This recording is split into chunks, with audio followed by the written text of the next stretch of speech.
안녕하세요. 오늘 여러분과 함께 아주 흥미로운 자료를 좀 깊이 파고 들어볼 시간입니다. 네, 안녕하세요. 보내주신 자료 제목이 예수의 연민, 소진 방지 8단계인데요. 우리가 일상에서 특히 누군가를 돕거나 돌보는 역할을 할 때 말이죠. 네네. 흔히 겪는 그 소진, 탈진 문제를 예수님의 삶과 가르침으로 새롭게 보는 것 같아요. 맞습니다. 이 자료의 핵심은 뭐랄까, 단순히 예수님도 힘드셨구나 이게 아니고요. 아, 그런 게 아니군요. 그분이 어떻게 그 깊은 연민, 자료에도 나오지만 헬라어로 스플랑크니조마이라고 하죠. 정말 뭐랄까, 창자가 뒤틀리는 듯한 그런 강렬한 공감을 느끼면서도 네네, 강렬한 공감. 어떻게 소진되지 않고 사역을 계속하실 수 있었을까? 그 구체적인 방법, 전략들을 파헤치는 데 있는 것 같습니다. 맞아요. 저도 그 부분이 흥미로웠어요. 보통은 좋은 마음으로 돕는데 왜 지치지? 하거나 그렇죠. 내가 지치는 건 믿음이나 의지가 부족해서인가? 이렇게 생각하기 쉽잖아요. 네, 맞아요. 자책하기 쉽죠. 근데 이 자료는 그런 생각에 정면으로 좀 다른 이야기를 하는 것 같아요. 예수님의 방식이 무조건적인 희생, 그런 게 아니라 네, 오히려 연민을 계속 이어갈 수 있게 만드는 아주 지혜로운 시스템에 가까웠다. 뭐 이런 이야기죠. 시스템이요? 오, 어떤 시스템인지 한번 같이 자세히 들여다볼까요? 네, 좋습니다. 그럼 먼저 이 자료에서 말하는 예수님의 소진 방지 틀, 이걸 좀 보죠. 단순히 마음으로만 안타까워하는 걸 넘어서서요. 그 아픈 사람이나 굶주린 군중을 보면서 깊이 공감하고 바로 행동하셨잖아요. 그 스플랑크니조마이. 네, 즉각적인 행동으로 이어졌죠. 근데 동시에 아주 의도적으로 한적한 곳으로 가셔서 기도하고 쉬셨다는 점. 이 부분이 강조되는 것 같아요. 이게 그냥 피곤해서 쉬는 건 이상의 의미가 있다는 거죠. 그렇습니다. 자료에서는 이걸 아주 흥미롭게 거의 공식처럼 정리를 해놨어요. 공식이요? 네, 지속 가능한 연민은 깊은 공감, 행동, 곱하기 기도, 의존 내려놓음, 곱하기 안식, 회복 리듬, 곱하기 경계 및 공동체, 분담 현실화, 뭐 이런 식으로요. 와, 곱하기로 연결되네요. 네. 여기서 특히 기도라는 게 그냥 소원 비는 게 아니라 모든 상황이나 결과를 내가 다 통제하려고 애쓰는 대신에 더 큰 힘, 그러니까 하나님의 뜻에 맡기는 태도 있잖아요. 아, 내려놓음. 네. 성경에도 내 뜻대로 마시고 아버지의 뜻대로 하소서 하는 그 마음. 이 내려놓음이 결과에 대한 지나친 책임감이나 집착에서 벗어나게 해주면서 소진을 막는 아주 중요한 심리적인 장치가 된다는 거죠. 아, 그렇군요. 그러니까 연민이라는 그 강렬한 감정 자체가 문제가 아니라 네, 오히려. 그걸 어떻게 관리하고 지속시키느냐. 그 방식, 즉 기도, 안식, 경계, 공동체 이런 요소들이 부족할 때 소진이 오는 거다. 이런 관점이군요. 정확합니다. 야, 이거 정말 중요한 지적인데요.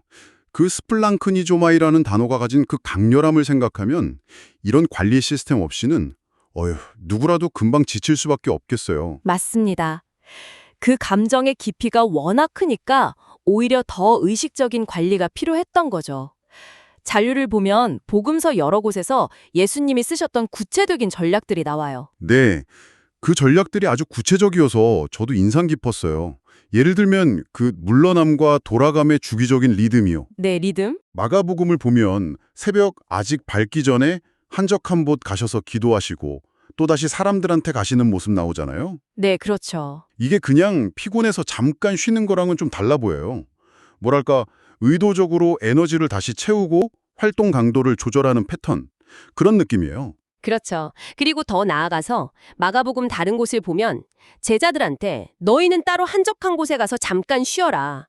이렇게 아예 명령을 하세요. 아, 쉬라고 명령을요? 네, 이건 쉼이라는 게 개인의 선택이나 약해서 쉬는 게 아니라 지치지 않고 계속 사역을 하기 위한 필수적인 요소, 심지어 책임으로 보셨다는 걸 보여주는 거죠. 와, 쉬어도 괜찮아를 넘어서 반드시 쉬어야 해 라는 아주 강력한 메시지인 셈이죠.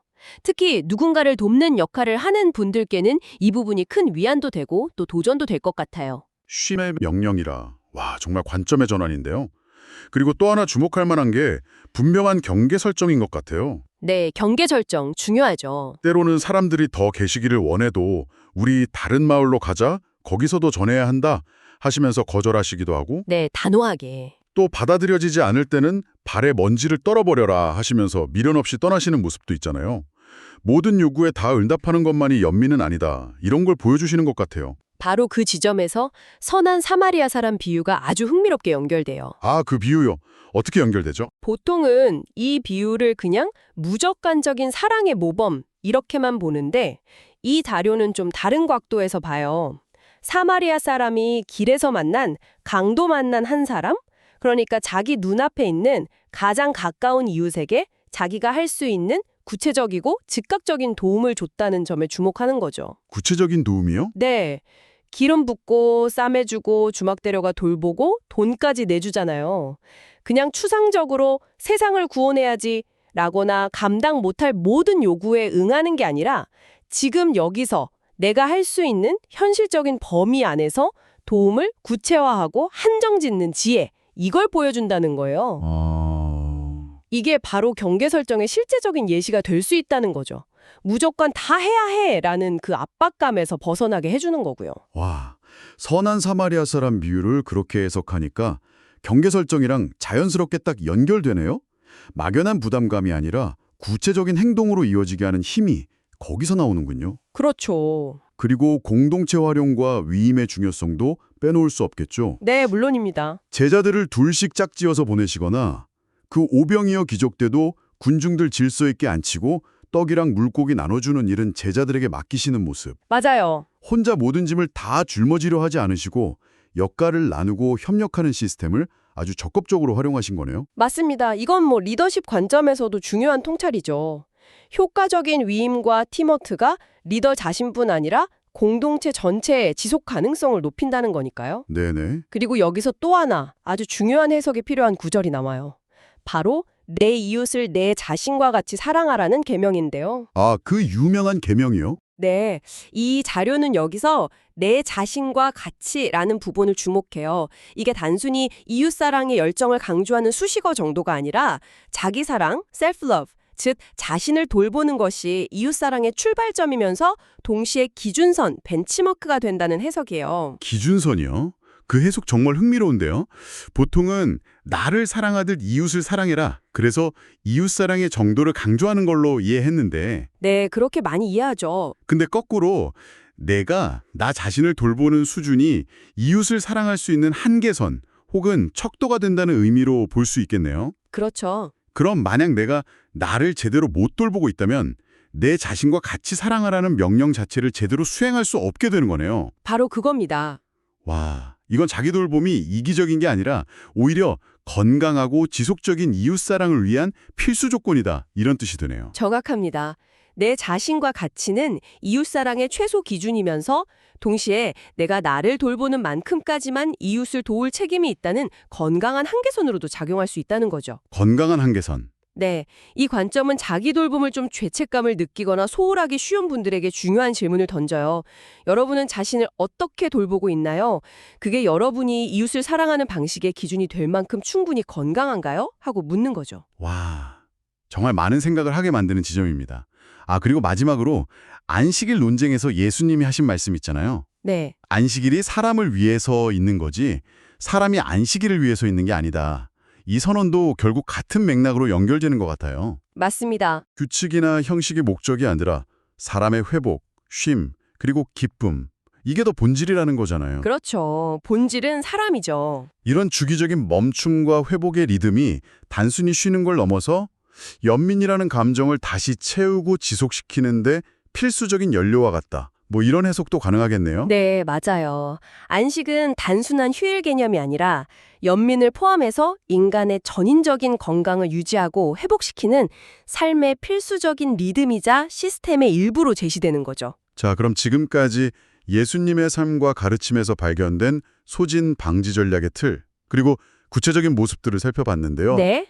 그렇다면 이 통찰들을 오늘 우리 삶에 어떻게 적용해 볼 수 있을까요? 자료에서는 8단계 실천 로드맵을 제시하는데 시간상 다 보긴 좀 어렵겠지만 이 중에 핵심적인 몇 가지만 같이 짚어보면 좋겠어요. 네, 그러시죠. 첫 번째 단계는 자신의 동기 점검하기 스텝 1입니다. 동기 점검. 네, 지금 내가 누군가를 돕고 싶은 이 마음이 어디서 오는 걸까? 이걸 좀 솔직하게 들여다보는 게 중요해요. 순수한 연민인지 아니면 뭐랄까 인정받고 싶은 욕구나 죄책감 혹은 불안감을 좀 없애려고 하는 건 아닌지. 동기가 좀 왜곡되어 있으면 에너지가 훨씬 빨리 바닥날 수 있거든요. 아, 동기 점검. 정말 기본이면서도 중요한 시작이네요. 그리고 그 다음으로는 아까 이야기 나눈 명확한 경계 설정하기 스텝 3가 강조돼요. 네, 경계. 도움을 줄 수 있는 시간. 예를 들어 뭐 저녁 8시 이후에는 업무 연락 안 받는다든지 네네. 또 도움의 종류나 범위, 정서적 지지는 해줄 수 있지만 금전적 지원은 어렵다든지. 그리고 소통 방식 같은 걸 미리 구체적으로 정하고 가능하면 상대방에게도 알리는 거죠. 흥하게 거절하는 게 아니라 오히려 관계랑 도움을 건강하게 지속하기 위한 약속 같은 거다. 이걸 기억할 필요가 있겠어요. 네, 아주 중요한 포인트입니다. 그리고 네 번째 단계인 가장 가까운 이웃 한 사람에게 집중하기, 스텝 4도 되게 실용적인 조언 같아요. 아, 한 사람에게? 네, 세상을 바꾸겠다 이런 거창한 목표보다는 그 선한 사마리아 사람처럼 지금 내 눈앞에 있는 도움이 필요한 딱 한 사람에게 집중하는 거죠. 네. 그리고 그 도움은 측정 가능하고 구체적인 작은 행동, 뭐 전화 한 통 걸어주기, 식사 같이 하기, 필요한 정보 좀 찾아봐주기, 이런 걸로 시작하는 게 좋다는 거예요. 이게 압도감을 줄이고 실제적인 변화를 만들어내는 효과적인 방법이 될 수 있습니다. 그리고 다섯 번째, 함께 할 사람 찾기, 스텝 5. 이건 공동체와 위임의 중요성을 실천으로 옮기는 단계네요. 맞습니다. 모든 문제를 혼자 다 해결하려고 하지 말고 주변 사람들한테 도움을 요청하거나 아니면 더 적절한 전문가나 기관에 연결, 리퍼럴이라고 하죠. 네, 리퍼럴. 이걸 주저하지 말아야 한다. 때로는 내가 직접 나서는 것보다 그게 더 효과적이고 지속 가능한 도움을 줄 수 있는 방법이 될 수도 있고요. 그렇죠. 예수님이 제자들을 활용하셨듯이 나만의 작은 지원 시스템을 구축하는 지혜가 필요한 거죠. 지원 시스템 구축. 네. 여섯 번째 단계는 규칙적인 안식 시간 확보하기, 스텝 6입니다. 예, 안식, 리듬 만들기. 앞서 강조됐던 그 쉼의 리듬을 실제 삶에 적용하는 건데요. 매일 아주 짧게라도 의식적으로 일이나 스마트폰에서 벗어나서 온전히 쉬는 시간. 예를 들어 점심 먹고 한 10분 눈 감고 있기. 네, 좋습니다. 이런 거나 아니면 주간 단위로 달력에 안식 시간 또는 나를 위한 시간, 이걸 미리 딱 블록처럼 확보해두는 거죠. 네, 계획하는 거죠. 이 시간에는 정말 아무것도 안 하거나 아니면 순수하게 내가 즐거움을 느끼고 재충전되는 활동에 집중하는 게 중요하다고 합니다. 네, 마지막으로 살펴볼 여덟 번째 단계는 떠나야 할 때를 아는 지혜, 스텝 8인데요. 이건 좀 어렵게 느껴지네요. 네, 다소 어렵지만 중요한 원칙입니다. 만약 어떤 관계나 역할 혹은 어떤 상황이 나를 계속 고갈시키고 여러 노력을 했는데도 불구하고 긍정적인 변화의 기미가 잘 안 보인다. 그러면 그 상황에서 물러나거나 거리를 두거나 혹은 완전히 떠나는 것을 고려해야 한다는 거예요. 떠나는 것까지요? 네, 예수님도 때로는 한 마을을 떠나서 다른 곳으로 가셨잖아요. 이게 실패나 포기가 아니라 나 자신을 위해서 또 어쩌면 남아있는 다른 사람들을 위해서도 더 건강한 선택일 수 있다는 점을 기억해야 합니다. 네, 그렇군요. 실패가 아니라 건강한 선택일 수 있다. 네, 이 8단계 로드맵은 결국 앞서 우리가 이야기 나눈 예수님의 소진 방지 원칙들, 그러니까 의도적인 리듬 만들기, 건강한 경계 설정, 결과에 대한 집착 내려놓기, 기도 의존, 그리고 공동체와의 협력 및 분담, 이걸 우리 일상에서 구체적으로 실천할 수 있도록 돕는 가이드라인이라고 할 수 있어요. 네네. 중요한 건 이 단계들이 각각 따로 놓는 게 아니라 서로 연결돼서 하나의 시스템처럼 작동할 때 가장 효과적이라는 점입니다. 연민은 무한정 샘솟는 감정이 아니라 지혜로운 관리와 돌봄이 필요한 아주 소중한 자원인 셈이죠. 오늘 함께 살펴본 자료는 번아웃이나 공감 피로가 단순히 너무 많이 줘서 생기는 문제가 아닐 수도 있다는 정말 중요한 관점을 제시하는 것 같아요. 그렇죠. 오히려 경계 없는 베품, 삶의 리듬 상실, 모든 것을 내가 통제하려는 마음, 기도를 통한 내려놓음의 부재, 그리고 혼자 모든 짐을 지려는 태도, 공동체적 분담의 부족, 이런 것들이 소진의 진짜 원인일 수 있다는 토찰인 거죠. 네, 핵심을 잘 짚으셨습니다.